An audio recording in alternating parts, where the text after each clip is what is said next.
Hey guys, I'm learning TFT and I'm sharing my learnings with you so that you can learn better and I can learn more effectively as well. In this video, I'm going to talk about TFT tournament prep. There's a viewer question that asks, with the trials and cup coming up, would you consider a video on how you participate in them and how to prep? A video leaning on TFT esports, and yes, I am going to try to play in them. Unfortunately, I wasn't able to play in the first Tacticians Cup one because I was out on vacation. And so part of the first step is to figure out what kind of planning out your calendar to see what aligns.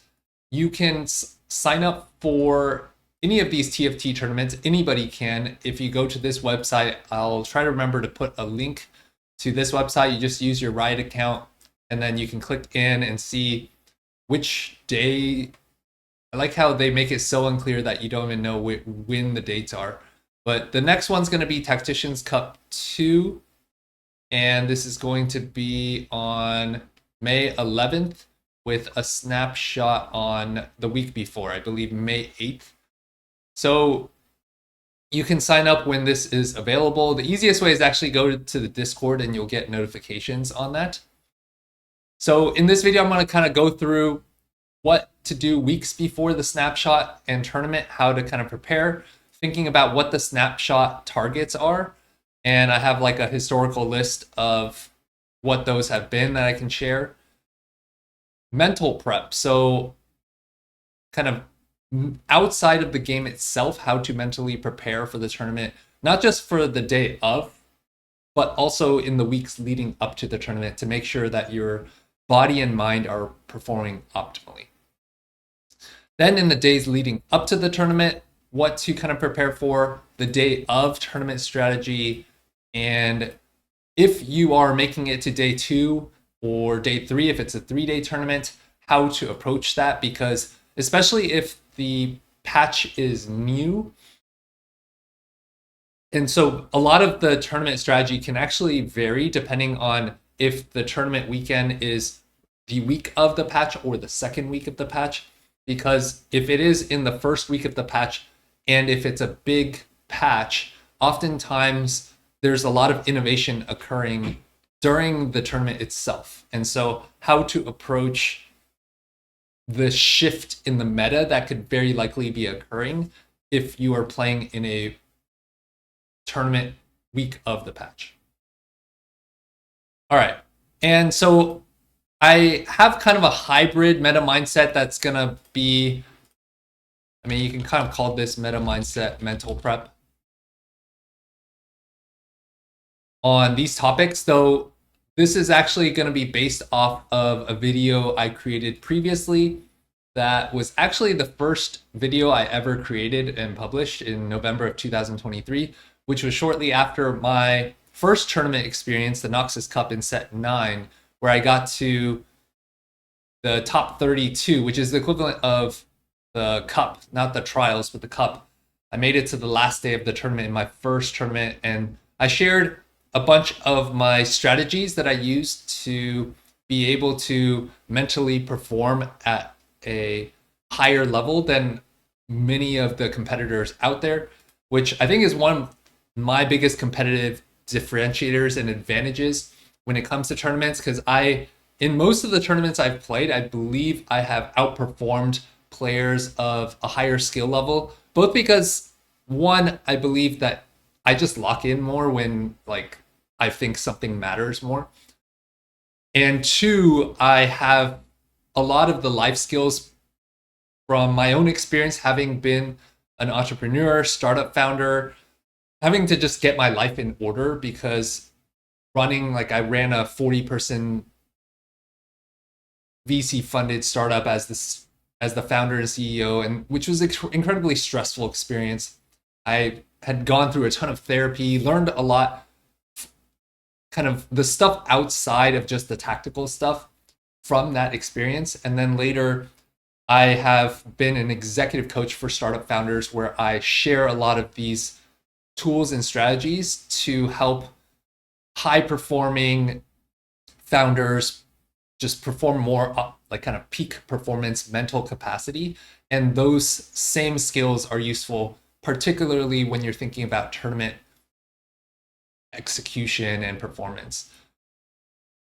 All of this, by the way, is still useful even if you are not playing in tournaments. Maybe you want to eventually someday play in tournaments, in the sense that it can help you think about how to approach the game in a much more deliberate and kind of brain performance optimal methodology to help you climb more effectively.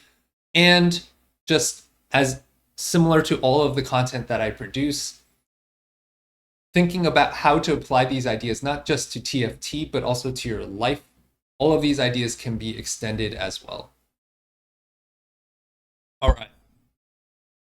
So I'm going to kind of go in order of this. I'll get to the meta mindset in the middle, kind of thinking about the high level game planning up front, then the mental prep, and then like approaching the days of the tournament.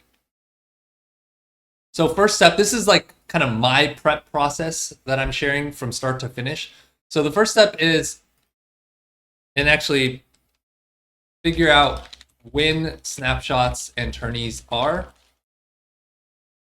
There was one tournament, I think 1 or 2 sets ago, I think it was last set, where I did not plan out all the snapshots and tournaments in advance. I was kind of just getting the notification on the Discord of like, oh, there's a snapshot coming up. And then I would kind of forget that that was coming up, and it would be like the next week. And I didn't really plan stuff out. And so it put me at a severe disadvantage. So what I learned from that experience is I basically keep a calendar now. From the moment the set launches, usually they'll announce the tournament schedule for that set, and I'll add it all to my calendar, which then means that I can start planning in advance, right? There was one snapshot where I didn't plan in advance. I didn't know when the snapshot was until I think the week of, and then it was like kind of too late for me to get the games in and climb enough. So having that advance notice is really helpful. Get your IRL, get your real life in order. If you want to be able to compete, it also means being able to, especially if you're not doing this full time, which I am not compared to some of the pros out there, you have to be very deliberate and efficient with your time, which means getting all of your real life stuff that you need to get done in advance. So I have like a giant list of tasks that I have at any time, and I make sure that I plan out whatever needs to get done before these snapshots and tournaments. If I can get them done, 2-3 weeks before, so that in that 2-week time block where I really need to focus, I can have my calendar clear. So for example, for myself, I am scheduling babysitting help for my kids, my wife, so that if she has some stuff that's busy with, we're planning that out in advance. I have jury duty, unfortunately, at least summons next week, I think Monday. And so I got to figure out, is that something I have to do? If so, that's going to put a dent in my ability to play in this second trials effectively. So we'll have to see about that. Figure out the patch cycle. So depending on when, if it's the patch the week of or the week before the tournament, that will affect kind of my planning process. So specifically for this trials, the second trials, the snapshot is in a week and a half, I believe. Let me actually pull up my calendar. No, 2.5 weeks. So May 11th is the next.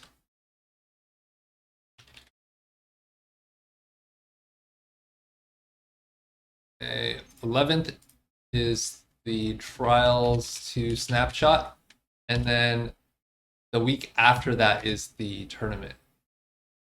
So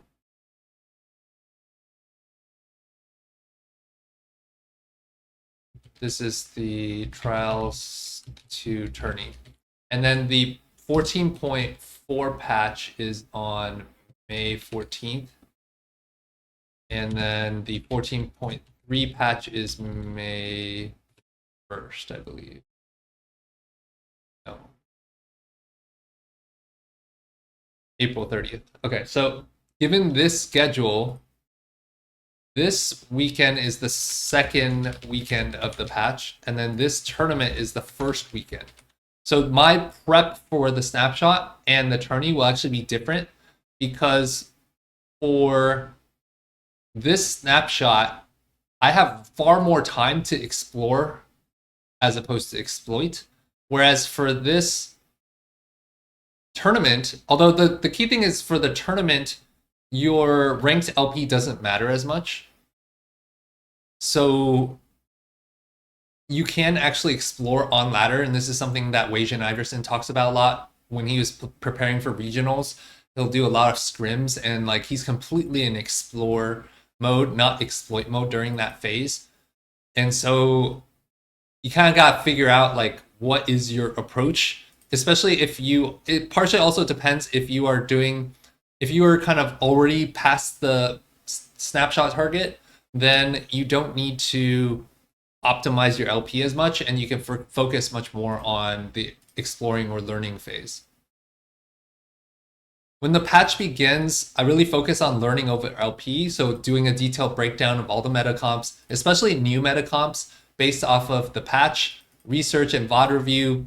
I'll look at top player performances. I'll go to tactics.tools, and this is something I do just in general for new patches, and I'll go to patch stats here to see who has performed the best, especially like win rate. So like Dish Soap here, like clearly above and beyond Malala here, right? So then we can take a look at what is his approach to the game and what's working out well for him, and kind of figuring out like, is he doing anything differently than everybody else? And that might be able to give me an advantage. This is especially true for this new patch phase where it's the first weekend. Being really diligent on staying on top of how the meta is evolving is especially crucial to get an advantage over the pack for that first week of the patch tournament or snapshot. VOD review games, especially for new comps that you're not really familiar with, having a clear meta game plan. So like, what are the default lines? What's conditional? Unit tiers for holding, like especially one cost. Part of that is doing like VOD reviews of early game for unit tiers. And I've put together videos of how I've done that in the past. So that's kind of in the weeks leading up before the tournament. And then to think about what the snapshot targets are, this is from sets 13 and the first trials. For sets 13, because it was during the holiday season, there were only 2 tournaments. So the first cutoff occurred, or the first trial occurred later, which is why this cutoff was higher than the set 14 first trials. The key thing is that the qualification is the top 157, at least for NA. If you go back to this page for your respective region, it'll show you like how many people actually qualify here. So you can kind of do the math. The key thing is that the cup auto qualifies a certain amount, like from NA 28 players that get to skip the trials. So when you're looking at the rankings, you should be looking at however many get the bye plus however many qualify to the trials. And then usually not everybody who's in the top 157 will be able to qualify, because there's going to be Smurf accounts, there's going to be players from other regions who play, like Tidal plays on NA, YBY1 sometimes play on NA, so it's not exactly top 157. I think usually if you're in the top 200, then you should be close to qualifying, but it really depends, and that's where keeping an eye on the cutoff is relevant. Also, once you do sign up, there is a ladder section that shows you your live rank in the cutoff, and so you can keep an eye on that. Though sometimes people sign up late and can like kind of leapfrog you, so it's not exactly accurate. From there, I project how much LP on average I need per day from where I am to where I think I need to get from a snapshot target level. and project out the time and AVP needed to get there, the amount of LP I need per day, average per game, etc. And then ideally, if you can try to get there a week before, then you can sit. Keep in mind that LP decay is you bank 14 games and every day a banked game is removed. And so then if you don't have a banked game, then you lose LP that day. All right, meta mindset. This is based off of, as I mentioned before, my previous video here. And I'm kind of just going to use the quotes here. I'm not going to play the audio from my prior video and just kind of review high level these concepts. So mindfulness showed that when you practice mindfulness, your amygdala activation reduces by up to 50%, which means that if you are in a high stress environment, which oftentimes if you're playing in a tournament, that is going to be the case, or even leading up to snapshots. Like I had one snapshot for a tournament where I think I like barely made the cutoff, and it was arguably more stressful and exciting than the tournament itself. And when you are in that state, that's why a lot of times top players will choke under pressure, because your brain just like kind of, there's a model of the brain where you flip your lid and you go into fight or flight mode, and your rational brain is disconnected and your emotional brain is driving. And in that case, you can kind of reconnect your brain, the rational part of the brain, through mindfulness practice that can significantly kind of improve your ability to stay composed in high stress situations.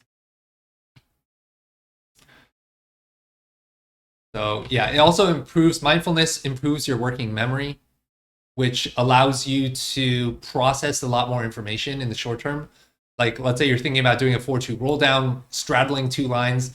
If your working memory is limited in that situation, you won't be able to process as much data. Whereas if you've done a lot more mindfulness practice, you'll be able to have a lot more, basically higher hardware capacity and performance for difficult decisions and challenges. Strategy number 2, sleep. 60%.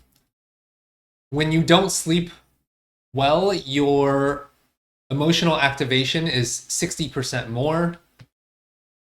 When people slept well, they had a 40%, or the sleep deprived group had a 40% deficit in ability to learn, essentially. Those who slept well doubled the probability they had creative insights. The suggested optimal suggestion is 7 to 9 hours. I think in this video I did some research that Magnus Carlsen, the world chess champion of the past, sometimes slept up to like 12, 16 hours before a tournament to really get his brain performing optimally. Strategy diet.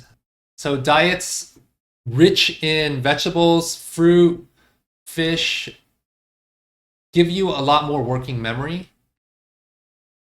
And really being careful about what you drink.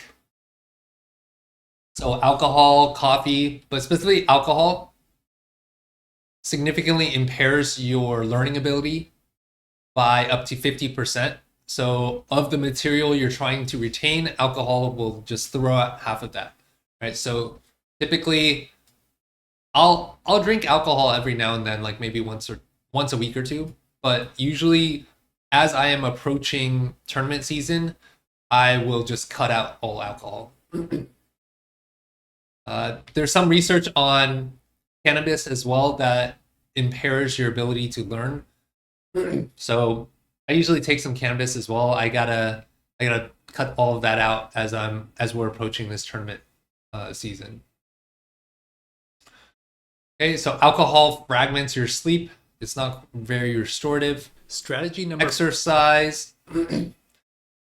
So exercise, basically your physical shape affects your cognitive shape. It enhances your emotional regulation. Ideally, the optimal amount of exercise is something like 6 days a week for 45 minutes to an hour. higher intensity exercise is going to be more effective, at least once or twice a week if possible.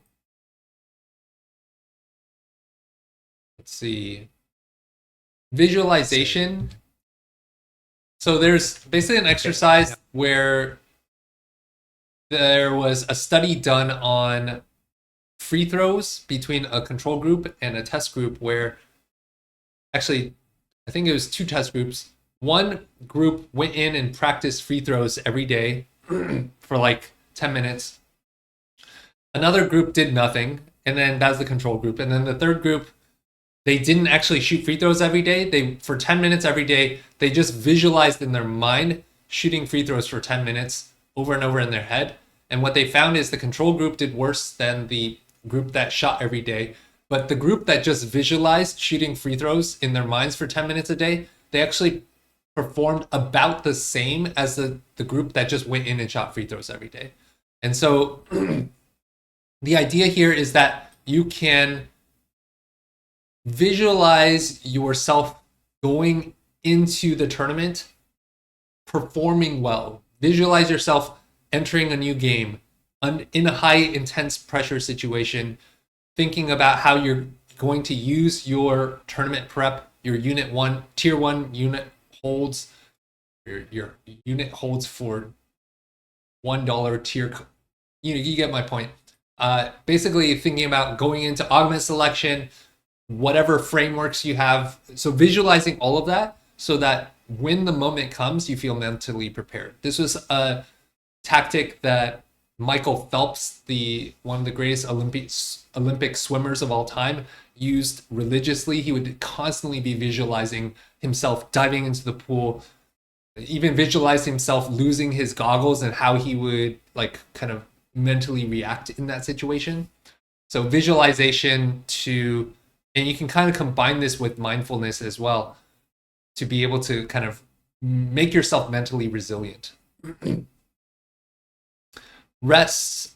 Strategy number Instead of just forcing games, really making sure that you have a focused approach to the game.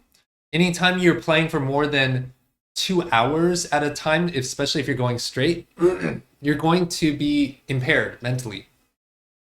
And so taking breaks is extremely helpful. And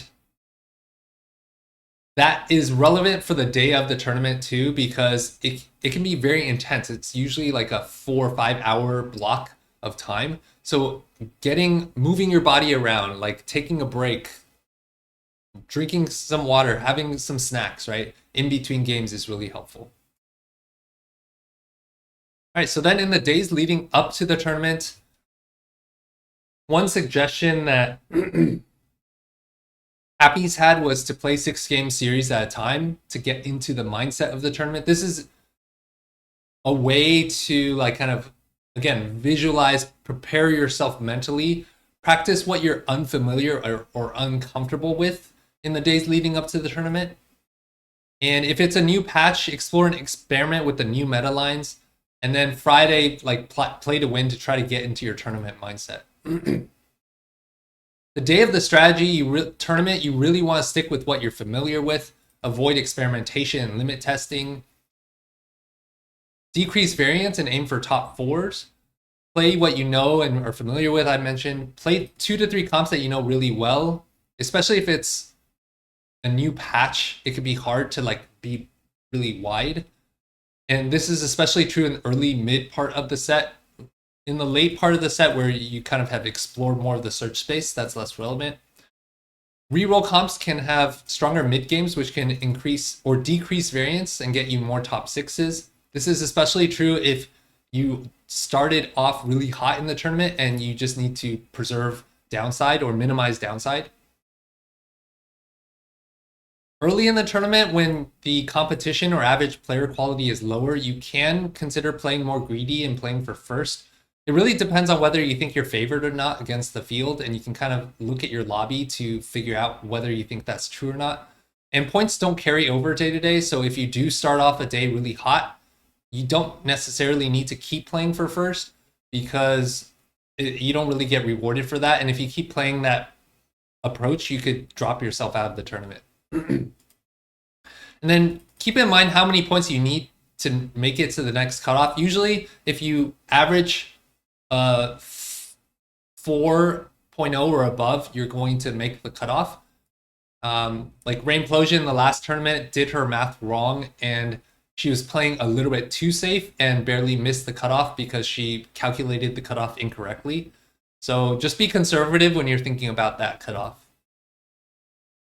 And then day 2 to day 3 prep. So this is after the first day. If you did do well, then the night of, what I've found from my experience is that, especially if it's on a new patch the week of, the meta is likely being evolved rapidly. And so going through the tournament results, seeing the top players who perform well, ideally figuring out who was streaming so that you can take a look at their VODs, or even what you can do if they're not streaming is go through. So on Discord, you need to like post the winners' screenshots. You can go through the screenshots to figure out what comps the top players were playing. And from there, figuring out basically adjusting your game plan, right? So going back to, where was it? Going back to this part, like figuring out, given what the top player information was, are there new meta comps that you did not include into your game plan? Can you VOD review some of them? How would you update your meta game plan, default lines, conditional unit tiers based off of the top players that did extremely well? And also VOD reviewing your own games to see what you can improve, especially the ones that you bought forward. By the way, there was a tournament where I saw the meta shifting a ton for day 2 and day 3, and I was a little bit slow to adjust. And on, I think, the third day, I was trying to, I think this was actually the tournament where I got to the last day, the top 32 of the tournament. And the meta was evolving a lot. And I did VOD review or look at some of the top players. The thing was, I didn't do enough research into those lines, the new meta lines that were being evolved. And then I tried playing it the next day. And because I didn't understand the line very well, I did really poorly. So part of the question is, you kind of have to straddle the line between like, okay, let's say you do the research, you find that top players are using this completely new comp that you've never played before. Like, let's say this was Vexotech when it was new, right? And some players had clearly practiced it and had that as part of their core game plan, but most players didn't.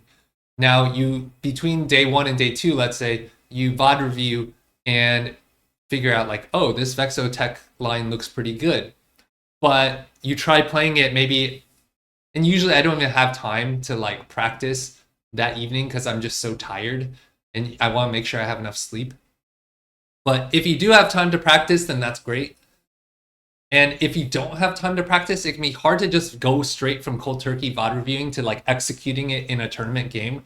So you kind of have to get a feel for like how well do you feel like you have a grasp on it. Because sometimes even if something looks like it's performing well, if you can't pilot that line because you haven't practiced it, that can still cause you to perform worse than sticking to what you know. So you kind of have to make a critical judgment and trade-off between whether that's worth it or not. All right, so that's everything that goes into my kind of tournament prep.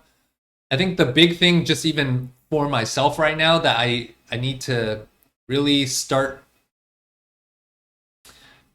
making more deliberate in my own head is I got to cut out the alcohol and cannabis. I got to be far more deliberate about the 2-hour time block of focus. It's not about the number of games and playing a ton. It's about, especially when you're going into tournament prep too, because the games are so focused and intense the day of the tournament, and also if you are barely sneaking into Snapshot, that instead of just mindlessly spamming games, which is the best way to like, sure, even if you make the tournament, if you have that approach, you're likely mindlessly like kind of entering the tournament as well.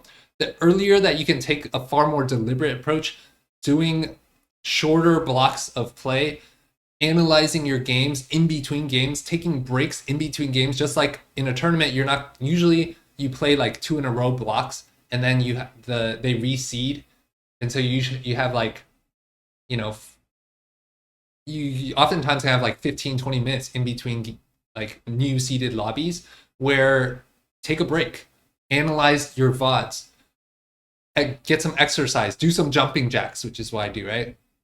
The more that you can integrate that process into your regular climbing approach, the more you will be mentally prepared for when tournament time comes, and having the stamina and focus to go through an entire day of tournament games, because a lot of times players will start hot and then really go south, or they start really poorly because they have all their nerves locked up, right? And so a big thing even before my first tournament game is I'll usually exercise and meditate right before the first game so that it kind of cools down my nerves.